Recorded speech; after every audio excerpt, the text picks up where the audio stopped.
అమ్మా నాన్నకు భక్తితో మొక్కి ఆనందంతో ఎలుకను ఎక్కి ఇంట బయట పూజలు పొందగా ఈశ్వర పుత్రుడు వచ్చిండు.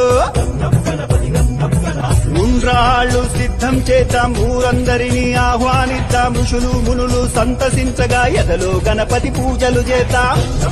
వేణుగు కలతో వచ్చిండు, ఐశ్వర్యం మనకిచ్చిండు, ఒంటి కాలితో నాట్యం చేస్తూ ఓహో గణేశ రారాయణగా ఔరాయంటూ చూడంగా అంబ పార్వతితో వచ్చిండు, అహంకారమని చేసిండు.